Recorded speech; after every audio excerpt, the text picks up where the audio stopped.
Smart ক্লাসে সকলকে আরও একবার স্বাগত। আশা করি তোমরা সকলেই খুব ভালো আছো। ক্লাস 9-এর ক্ষেত্রফল সংক্রান্ত উপপাদ্য অধ্যায় নাম্বার 12, তার আমরা অলরেডি দুটো উপপাদ্য করে নিয়েছি। আজকে আমরা 25 নম্বর উপপাদ্যটা শিখব, অর্থাৎ 23 ও 24 দুটো উপপাদ্য শিখেছি, তার একটা করে প্রয়োগ করেছি, অনুসিদ্ধান্ত করেছি, এবং আজকে আমরা 25 দাগেরও সেই উপপাদ্য নাম্বার 25-এরও সেই একই রকম উপপাদ্যটাকে আগে শিখব। একদম সহজ টাইপের উপপাদ্য, এটা একদমই সহজ। এর কিন্তু প্রয়োগগুলো বেশ ইন্টারেস্টিং প্রয়োগ রয়েছে কিছু কিছু, সেই প্রয়োগগুলো দেখবো আজকে। তো শুরু করার আগে যারা চ্যানেলে প্রথম, অবশ্যই চ্যানেলটিকে সাবস্ক্রাইব করবে এবং পাশে থাকা বেল আইকনটি প্রেস করে দেবে, যাতে ভিডিও আপলোড করার সাথে সাথে তোমাদের কাছে নোটিফিকেশন পৌঁছে যায়। আর যারা ফেসবুক থেকে দেখছো তারা অবশ্যই পেজটিকে ফলো করে রাখবে। তো চলো ক্লাস শুরু করি। দেখো, আমাদের উপপাদ্য নাম্বার 25-এর বিবৃতিটা কি রয়েছে। একই ভূমি ও একই সমান্তরাল সরলরেখা যুগলের মধ্যে অবস্থিত ত্রিভুজাকার ক্ষেত্রগুলির ক্ষেত্রফল সমান। অর্থাৎ কি বলতে চাইছি, যে আমরা 23 ও 24 নম্বর উপপাদ্য যেগুলো পড়েছিলাম সেগুলো কি ছিল। প্রথমটায় ছিল যে একই ভূমি ও সমান্তরাল যুগলের মধ্যে অবস্থিত সামান্তরিকগুলির ক্ষেত্রফল সমান। তারপরেরটা পড়েছি একই ভূমি ও সমান্তরাল যুগলের মধ্যে অবস্থিত ত্রিভুজের ক্ষেত্রফল সামান্তরিকের ক্ষেত্রফলের অর্ধেক। আজকে আমরা পড়ব যে যদি দুটো ত্রিভুজ একই ভূমি ও একই সমান্তরাল যুগলের মধ্যে অবস্থিত হয় তাহলে তাদের ক্ষেত্রফল সমান হয়। তো প্রথমে আগে আমরা একটা ত্রিভুজ এঁকে নিই। স্কেল দিয়েই আঁকি, অন্য স্কেল দিয়ে করলে একটু সোজা হয়। যাক, স্কেল দিয়ে আমরা আঁকছি। এই হলো মনে করো ভূমি, এবং একটা সমান্তরাল যুগলটা নিয়ে নিই আগে, তাহলে আমাদের ত্রিভুজ আঁকতে সুবিধা হবে। মনে করো এটা হলো সমান্তরাল যুগলটা রয়েছে, এবং আমরা প্রথম যেই ত্রিভুজটা নিচ্ছি সেটা মনে করো এটা এই ভূমি থেকে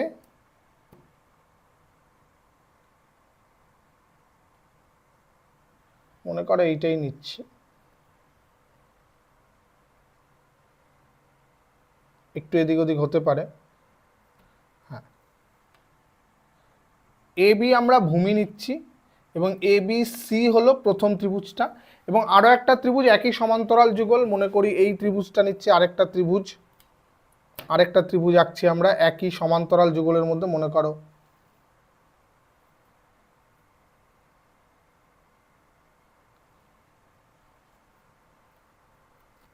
এটা, আর এদিক থেকে হলো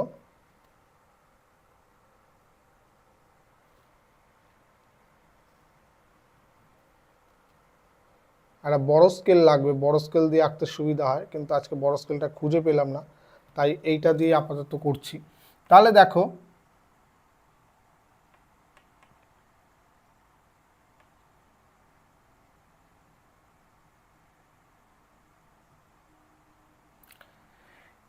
এ বি সি এবং এ বি ডি এই দুটো ত্রিভুজ প্রদত্ত ত্রিভুজ এ বি সি এবং ত্রিভুজ এ বি ডি, এই দুটো ত্রিভুজ একই ভূমি এ বি এবং একই ভূমি এ বি, এবং সমান্তরাল যুগলগুলো কোনটা, এ বি এবং সিডি সমান্তরাল যুগল, এবং সমান্তরাল সরলরেখা যুগল এ বি ও সিডি এর মধ্যে অবস্থিত। ঠিক আছে, তাহলে আমাদের প্রমাণ করতে হবে কি, প্রমাণ করতে হবে ত্রিভুজ এবিসি এর ক্ষেত্রফল ইকুয়াল টু ত্রিভুজ এ বি ডি এর ক্ষেত্রফল। এটা আমাদের প্রমাণ করতে হবে। তো তার জন্য আমাদের একটা অঙ্কন করতে হবে। অঙ্কনটা কি করব আমরা এই এ বি ভূমি এবং এই সিডি সমান্তরাল যুগলের মধ্যে একটা একটা সামান্তরিক অঙ্কন করব। এ বিকে ভূমি ধরে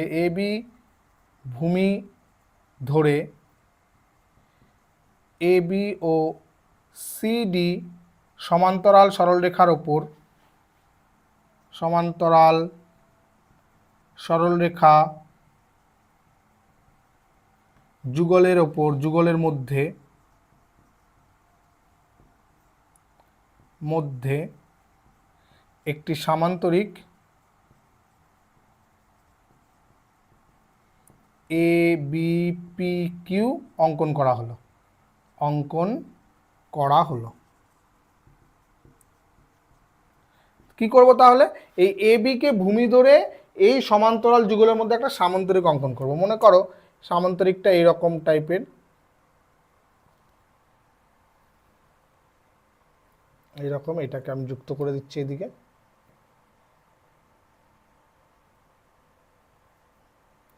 তাহলে এর সমান্তরাল করে এই দিক থেকেও হবে,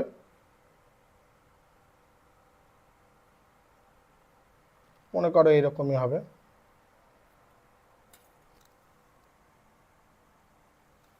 তাহলে ABPQ একটা সামান্তরিক অঙ্কন করা হলো। এবার দেখো একদম সিম্পল আমরা প্রমাণটা করে ফেলতে পারবো এখানে। প্রমাণ কি? তাহলে এই দেখো ABC, এই ত্রিভুজ ABC এবং সামান্তরিক ABPQ একই ভূমি ও একই সমান্তরাল যুগলের মধ্যে অবস্থিত। একই সমান্তরাল সরলরেখা যুগলের মধ্যে অবস্থিত। সরলরেখা যুগলের মধ্যে অবস্থিত। তাহলে আমরা উপপাদ্য নাম্বার 24-এ যেটা দেখেছি যে একই ভূমি ও সমান্তরাল যুগলের মধ্যে অবস্থিত ত্রিভুজের ক্ষেত্রফল সামান্তরিকের ক্ষেত্রফলের অর্ধেক হয়। তাহলে অতএব আমরা কি লিখতে পারি? ত্রিভুজ ABC এর ক্ষেত্রফল ইকুয়াল টু হাফ অফ সামান্তরিক ABPQ এর ক্ষেত্রফল, তাই তো? একই রকমভাবে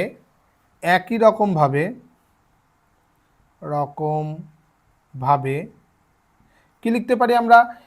ABD, এই ত্রিভুজটাও ত্রিভুজ ABD এবং সামান্তরিক ABPQ, এরাও তো একই ভূমি AB এবং একই সমান্তরাল যুগল CDর মধ্যে অবস্থিত।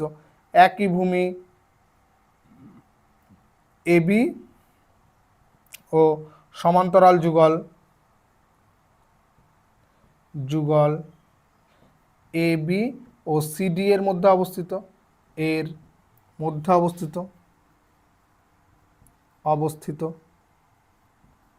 তাহলে কি লিখতে পারি? অতএব এটাকেও লিখতে পারি ABD equal to half of সামান্তরিক ABPQ।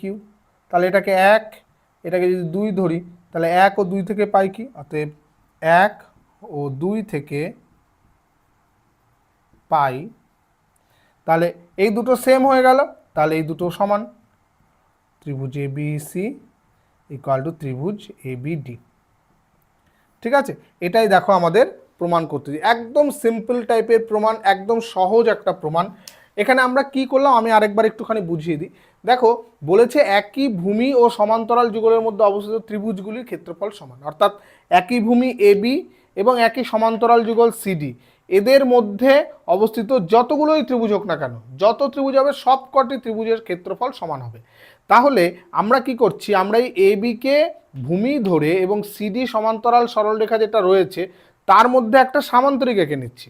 তাহলে আমরা আগের উপপাদ্যতে পড়েছি কি যে সামান্তরিকের ক্ষেত্রফলের থেকে ত্রিভুজের ক্ষেত্রফলটা হলো সামান্তরিকের ক্ষেত্রফলের অর্ধেক হয়।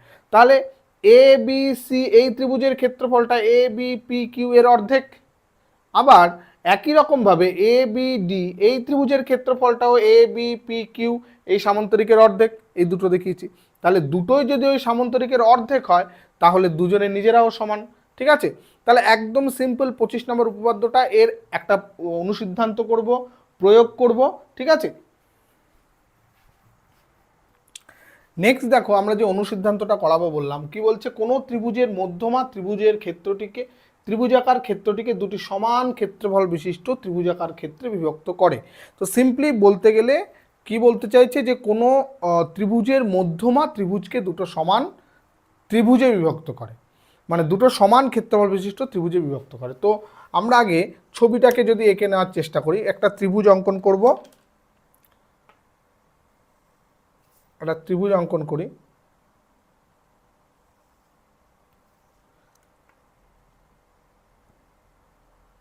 মনে করো এই হলো সেই ত্রিভুজটা,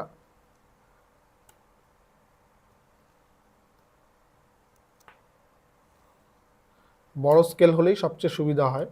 যাই হোক, সামনের দিন বড় স্কেলটাই ব্যবস্থা করতে হবে, আজকে বড় স্কেলটা খুঁজে পাইনি। বড় স্কেল অথবা কাঠের স্কেল হলে সবচেয়ে সুবিধা।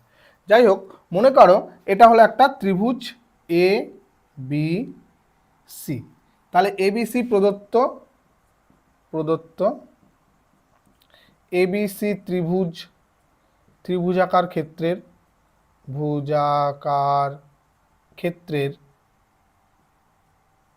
একটি মধ্যমা এডি। ঠিক আছে, এডি মধ্যমা অর্থ কি? মধ্যমা কাকে বলে? মধ্যমা হলো কি?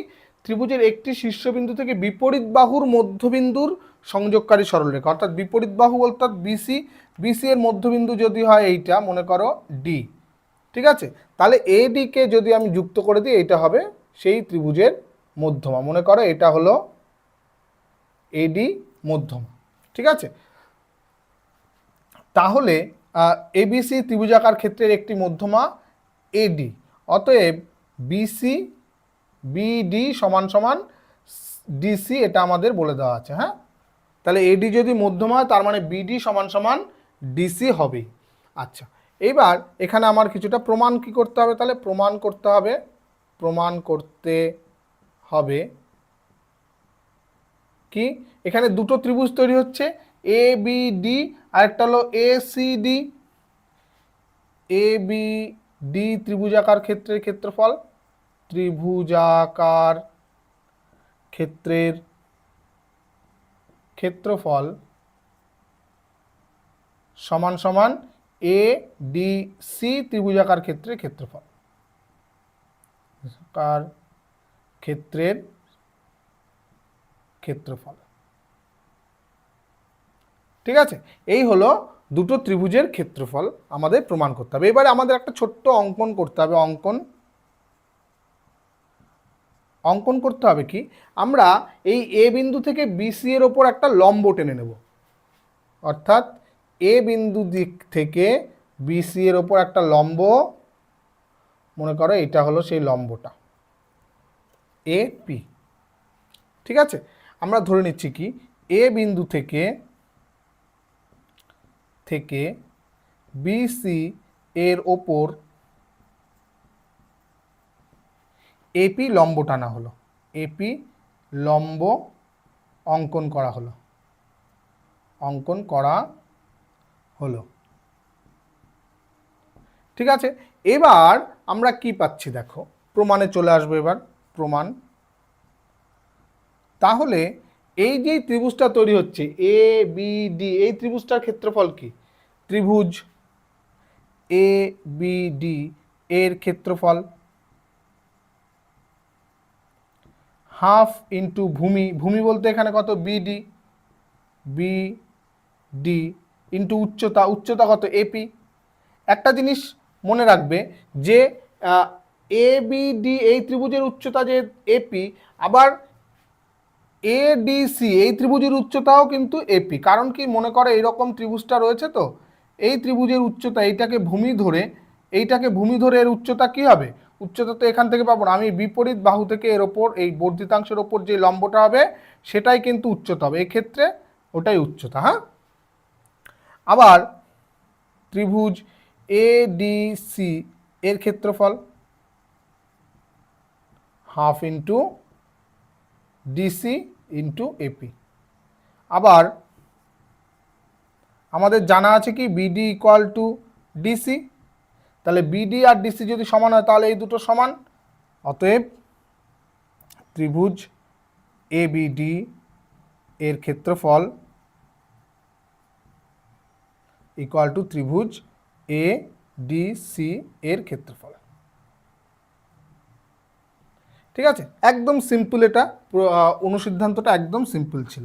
তার মানে কি বোঝাতে যাচ্ছে, মানে যেমন এটাকে যদি আমরা আগের যেই উপপাদ্যটা পড়েছি সেই উপপাদ্যের সঙ্গে এখানে রিলেট কিভাবে করতে পারি, দেখো এখানে যদি আমরা একটা সমান্তরাল সরলরেখা টানি এই দিয়ে, তাহলে হাইটটা সেম হচ্ছে, সেই ক্ষেত্রে ওই সমান্তরাল যুগলের মধ্যে যে আমরা উপপাদ্যটা করেছিলাম, যে সমান্তরাল যুগল, অর্থাৎ সমান্তরাল যুগলের মধ্যে যেখানেই যাই না কেন তাদের হাইটটা তো সেম, অর্থাৎ ভূমির দৈর্ঘ্য যদি সেম হয়, তাহলে এইটুকুর দৈর্ঘ্য যদি সেম রেখে আমি যদি এইখানে আরেকটা ত্রিভুজ আঁকি, তাহলে তার ক্ষেত্রফলও সমান হবে। অর্থাৎ ভূমিটা যদি সেম থাকে, আমি ভূমির দৈর্ঘ্যটা যদি সেম থাকে, আমি ওই সমান্তরাল যুগলের মধ্যে যেখানেই ত্রিভুজ আঁকি না কেন তার ক্ষেত্রফল কিন্তু সেম হবে। ঠিক আছে, এবার দুটো প্রয়োগ করব, খুব ভালো ইম্পর্টেন্ট এবং ইন্টারেস্টিং টাইপের প্রয়োগ আমরা করব। যেই প্রয়োগটা করব বলছিলাম, দেখো প্রয়োগে কি বলেছে, বলছে এবিসি, ত্রিভুজ এবিসি এর এডি মধ্যমার ওপর পি যে কোনো একটি বিন্দু, অর্থাৎ এডি একটা মধ্যমা ত্রিভুজের, তার ওপর পি যে কোনো একটা বিন্দু, প্রমাণ করতে হবে এ বিপি, ত্রিভুজ এবিপি এর ক্ষেত্রফল ইকুয়াল টু ত্রিভুজ এসিপি এর ক্ষেত্রফল। তো আগে আমরা যা বলেছে সেই অনুযায়ী আমরা ত্রিভুজটাকে এঁকে ফেলি। ত্রিভুজ এবিসি এর এডি মধ্যমার ওপর পি একটি বিন্দু, তার মানে একটা ত্রিভুজ আছে যার মধ্যমা হলো এডি। মনে করো আমরা ত্রিভুজটা যদি এরকম আঁকি এবং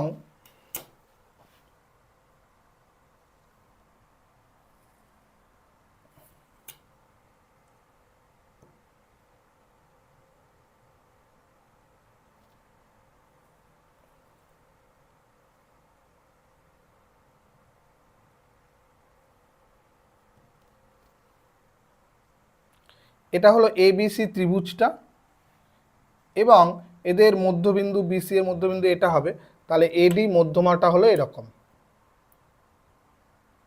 এডি মধ্যমা। ঠিক আছে, বলছে এবার এডি মধ্যমার ওপর যে কোনো একটা বিন্দু পি, সেটা পি বিন্দুটা এখানে হতে পারে, এখানে হতে পারে, এখানে, আমরা এখানটায় নিচ্ছি পি বিন্দুটা। বলছে তাহলে এ বিপি এই ত্রিভুজ, তার মানে পি আর বি যুক্ত করতে হবে, পি আর বি যুক্ত করে দিতে হবে এবং পি এবং সিও যুক্ত করতে হবে, পিসিও যুক্ত করে দিতে হবে। তাহলে পিসি যুক্ত করে দিলাম। ঠিক আছে, যাই হোক, তাহলে এবিসি ত্রিভুজ প্রদত্ত কি আছে, প্রদত্ত এবিসি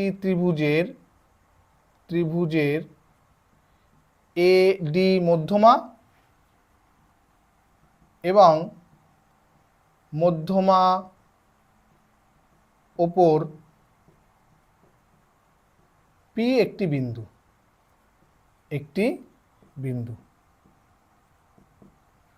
তাহলে পি যদি একটি বিন্দু হয়, আমাদের প্রমাণ করতে হবে কি, প্রমাণ করতে হবে ত্রিভুজ এ বিপি ইকুয়াল টু ত্রিভুজ এসিপি, অর্থাৎ এখানটা ক্ষেত্রফল বোঝাচ্ছে, অর্থাৎ এ বিপি হলো এই ত্রিভুজটা, এপিসি হলো, এসিপি হলো এই ত্রিভুজটা। এখানে কোনো রকম কিছু অঙ্কন আমাদের করতে হবে না, সমস্ত কিছু আছে, প্রমাণ করছি আমরা। দেখো প্রমাণে কি বলেছে, দেখো প্রমাণের ক্ষেত্রে এখানে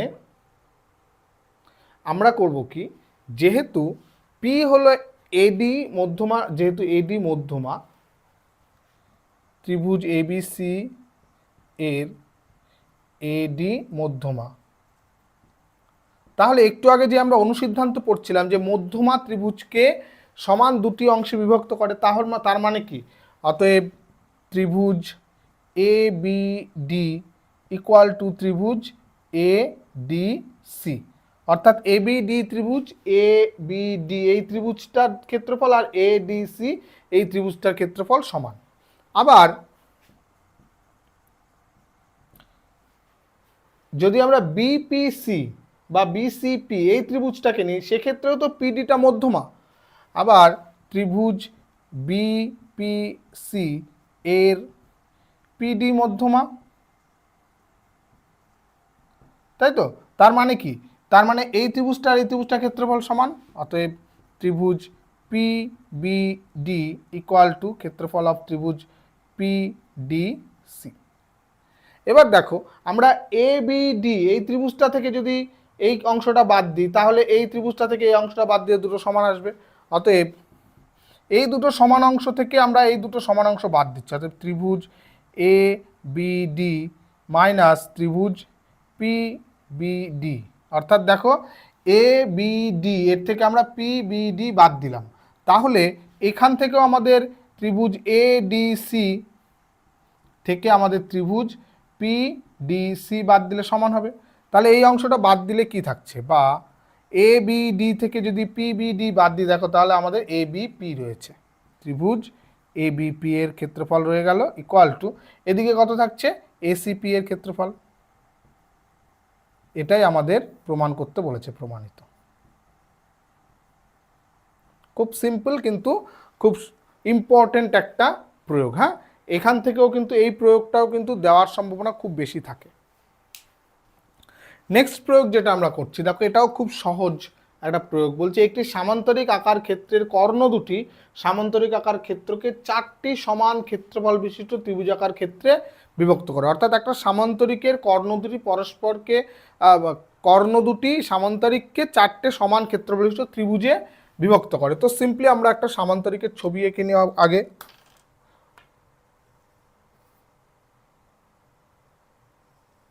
একটা সামান্তরিক আঁকার চেষ্টা করছি।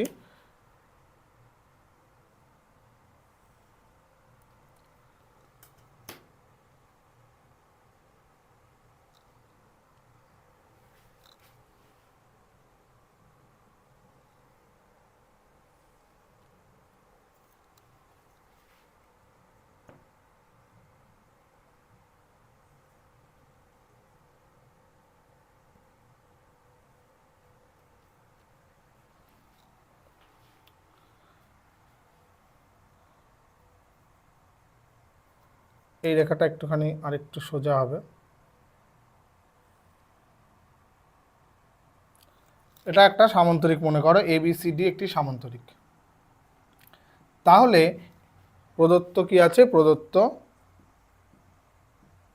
এবিসিডি একটি সামান্তরিক,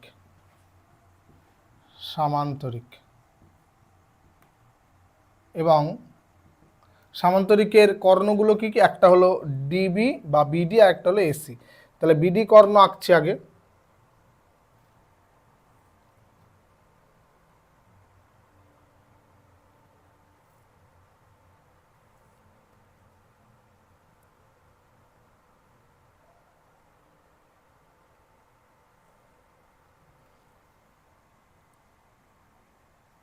মনে করো এটা হলো সামান্তরিকের বিডি কর্ণটা, এবং এসি কর্ণটা যখন টানবো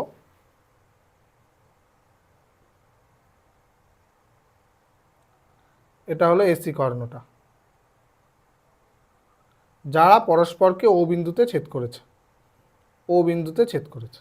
ঠিক আছে, তাহলে আমরা লিখছি এবং কর্ণ দুটি এসি এবং বিডি পরস্পর ও বিন্দুতে ছেদ করে। তাহলে এখানে আমাদের প্রমাণ করতে হবে কি, প্রমাণ করতে হবে 4টে ত্রিভুজ তৈরি হচ্ছে। ত্রিভুজ A O B equal to ত্রিভুজ B O C equal to ত্রিভুজ C O D equal to ত্রিভুজ এ ও ডি। এটা আমাদের প্রমাণ করতে হবে। তাহলে প্রমাণে চলে আসি। প্রমাণ অঙ্কন যেহেতু আমাদের কিছু করতে হবে না। প্রমাণ দেখো, আমরা কি জানি সামান্তরিকের কর্ণদ্বয় পরস্পরকে সমদ্বিখণ্ডিত করে। আমরা জানি সামান্তরিকের কর্ণদ্বয় পরস্পরকে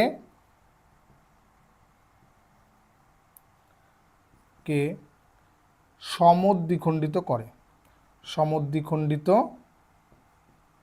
অর্থাৎ দুজন দুজনকে অর্ধেক অংশে বিভক্ত করে। অর্থাৎ কি হচ্ছে, অতএব O A equal to OC হবে, তাই O A equal to OC.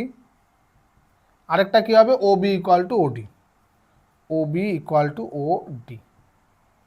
ঠিক আছে, এবার দেখো অর্থাৎ ত্রিভুজ যদি আমরা নিই এ বি ডি, এই ত্রিভুজটা যদি নিই তাহলে এই ও বি ও এটা কি হবে মধ্যমা হয়ে যাবে, কারণ O D equal to O B, এই বাহু সমান হলে তাদের মাঝখানের বিন্দু এটা এবং শীর্ষবিন্দু এটা, তাহলে এই ত্রিভুজের ক্ষেত্রে ও এ হয়ে যাবে মধ্যমা। অতএব ত্রিভুজ এ বি ডি এর ও এ মধ্যমা, মধ্যমা অর্থাৎ মধ্যমা যদি হয়, মধ্যমা ত্রিভুজকে দুটি সমান অংশে বিভক্ত করে, অর্থাৎ ত্রিভুজ A O B equal to ত্রিভুজ এ ও ডি, এটা আমরা 1 নম্বর পেয়ে গেলাম।